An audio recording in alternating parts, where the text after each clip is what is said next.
200 টাকা। দ্বিতীয় জন নাজির মাহমুদ নাসির, তিনি দাখিল করেছেন 1,32,500 টাকা। তৃতীয় জন ইকবাল হোসেন, উনি দাখিল করেছেন 1,23,000 টাকা। এখানে সর্বোচ্চ দাখিলকারী 1,40,200 টাকা মোহাম্মদ রিজন, তাকে আমরা মনোনয়ন করছি।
এবারে কংসনগর গবাদি পশুর অস্থায়ী হাট।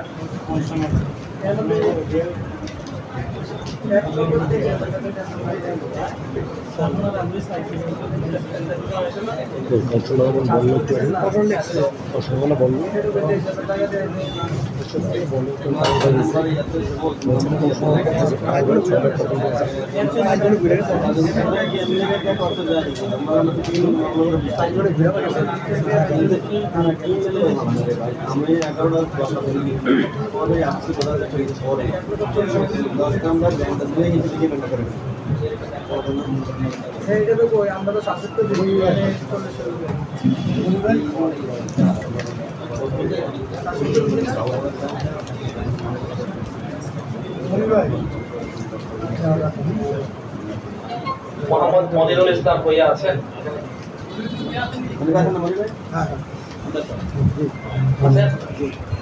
আপনি আপনার খামের উপর লিখেছেন ভরাসার বাজার গবাদি পশুর অস্থায়ী হাটের জন্য। উনি ভরাসার বাজার গবাদি পশুর অস্থায়ী হাটের জন্য খামে লিখেছেন, কিন্তু উনি যেখানটার শিডিউল কিনেছেন এটা মূলত কংসনগর গবাদি পশুর অস্থায়ী হাটের জন্য। তো আমরা যে ফর্মটা যে বাজারের জন্য প্রযোজ্য এটাই গ্রহণ করবো। খামের উপরে উনি ভুল লিখে ভুলটা গ্রহণ করবো না, সেক্ষেত্রে এটাকে আমরা কংসনগর বাজারের মধ্যে এনেছি। কিন্তু ওনার যে দাখিলকৃত মূল্য এটা অনেক কম হয়, এটা প্রযোজ্য নয়। এর মধ্যে আমরা ঘোষণা করেছি যে এখানে মোহাম্মদ কামাল হোসেন উনি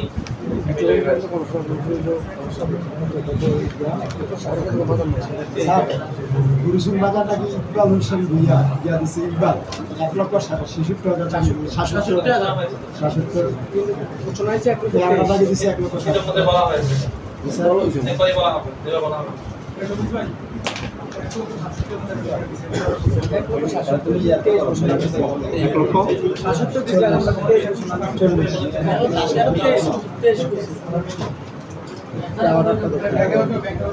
দেখেন বলি ভাই ওখানটা আছে না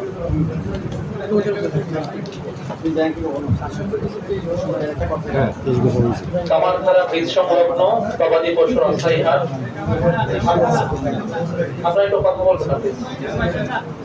কামারধারা বীজ সংলগ্ন গবাদি পশুর অস্থায়ী হাট, এর জন্য আমাদের সরকারি মূল্য ছিল 52,117 টাকা। আমাদের একমাত্র দরপত্র দাখিলকারী মোহাম্মদ জসিমউদ্দিন, তার দাখিলকৃত মূল্য 30,000 টাকা, অর্থাৎ সরকারি মূল্যের চেয়ে অনেক কম দাখিল করেছেন বিধায় এটি আমরা গ্রহণ করতে পারছি না।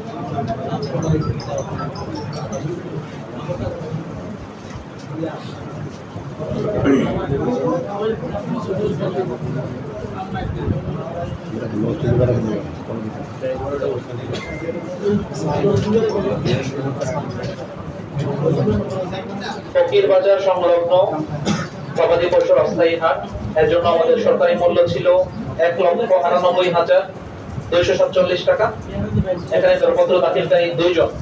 প্রথম জন মোহাম্মদ মোস্তফা কামাল, তার দাখিলকৃত মূল্য 2,44,500 টাকা। দ্বিতীয় জন মোহাম্মদ রিজিউল আলম, তিনি দাখিল করেছেন 2,05,000 টাকা। সর্বোচ্চ দাখিলকারী মোহাম্মদ মোস্তফা কামাল 2,44,500 টাকা। তাকে আমরা বাছাই করছি।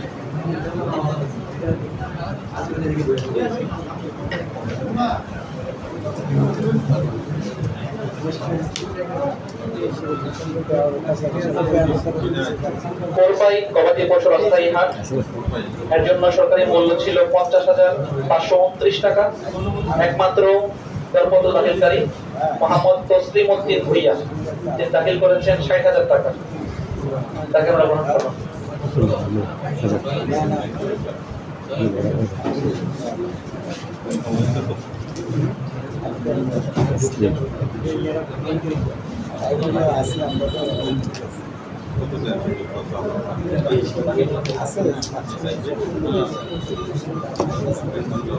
সম্মানিত উপস্থিতি, আমাদের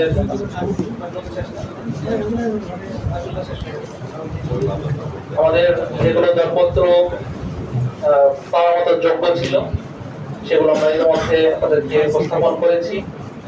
এ পর্যায়ে উল্লেখ্য যে কামারখাড়া ব্রিজ সংলগ্ন যে গবাদি পশুর হাট, এর জন্য সরকারি নির্ধারিত মূল্যের যে নিচে হওয়ায় আমরা গ্রহণ করিনি। দ্বিতীয় পর্যায়ে আমরা আবারও আহ্বান করব টেন্ডারের জন্য। এবং আরো 3টি বাজার, ভরাসার বাজার গবাদি পশুর অস্থায়ী হাট, এর জন্য কোনো দরপত্র পাওয়া যায়নি।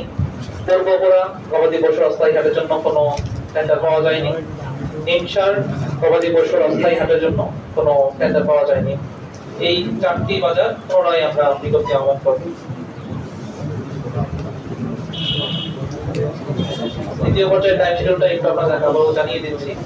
এটি শিডিউল বিক্রির সময় 27/5/2025 অফিস চলাকালীন বিকাল 5টা পর্যন্ত এবং দরপত্র দাখিলের সময় 28 তারিখ দুপুর 1টা পর্যন্ত আপনারা দাখিল করতে পারেন। এ পর্যায়ে যারা দরপত্রতে বিজয়ী হয়েছেন তাদেরকে থাকার জন্য আমরা জানাচ্ছি। বাকিদেরকে ধৈর্য সহকারে শোনার জন্য ধন্যবাদ জানিয়ে শেষ করছি।